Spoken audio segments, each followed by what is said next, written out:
Hi hello friends, అందరికీ నమస్తే. Jatadhara trailer ఇప్పుడే చూశాను. ట్రైలర్ అయితే నిజంగా గూస్ బంప్స్ తెప్పించింది. సుధీర్ బాబు కానీ, సోనాక్షి సిన్హా కానీ ఇద్దరు యాక్షన్ చాలా హై లెవెల్ ఉంది. సుధాకర్ కానీ ఇతర ఆర్టిస్టులు కానీ చాలా బాగా చేశారు. కానీ ఏంటంటే జటాధర అనే ట్రైలర్ పెట్టాడు. ఈ ట్రైలర్కి సంబంధించి 100% 100% ట్రైలర్ యాప్ట్ అని నాకు అనిపిస్తుంది. ఎందుకంటే జటాధర అంటే మామూలుగా శివుని మనం జటాజూటధారి అని అనుకుంటాం, కానీ శివుడు జటాజూటంలోంచి వెలువడినవాడు వీరభద్రుడు. కానీ ఆ కాన్సెప్ట్ తర్వాత చెప్పుకుందాం.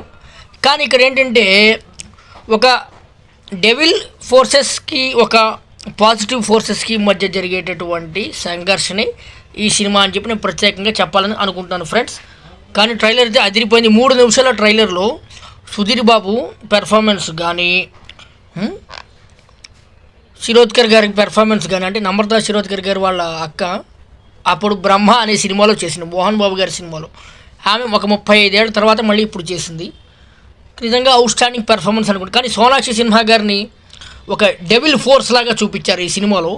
కానీ అది నేను ఏమనుకుంటున్నానంటే ఫ్రెండ్స్, ఒక అరుంధతిలో ఒక అనుష్క క్యారెక్టర్ టైపు అట్లా అనిపిస్తుంది. అంటే ఒక హర్రర్ ఫ్యాంటసీ సినిమా టైప్లో అనిపిస్తుంది. అవసరాల శ్రీనివాస్ని కూడా చాలా బాగా చూపించారు ఫ్రెండ్స్.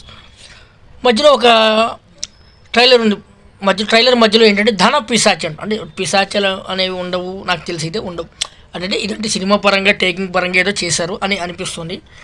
కానీ సినిమా పరంగా అయితే పక్కా హిట్ అవుతుందని అని అనుకుంటున్నాను. ఎందుకంటే సుధీర్ బాబుకి ఇది ఒక కంబ్యాక్ మూవీ అవుతుందని చెప్పి I believe Sudheer Babu this movie will be a comeback to the Sudheer Babu అని నేను అనుకుంటున్నాను ఫ్రెండ్స్. మిగతా క్యారెక్టర్లు కూడా పక్కాగా 100% యాక్యురసీతో పెర్ఫామ్ చేసాయి. కానీ జీ స్టూడియోస్ సమర్పణలో వస్తుంది. కానీ Jatadhara movie will be a blockbuster నేను నమ్ముతున్నాను ఫ్రెండ్స్. ట్రైలర్ కానీ బ్యాక్గ్రౌండ్ మ్యూజిక్ కానీ అంతా బాగుంది. మీరు కూడా చూడండి, చూసి ఆదరించండి. థ్యాంక్ యూ, బాయ్, నమస్తే.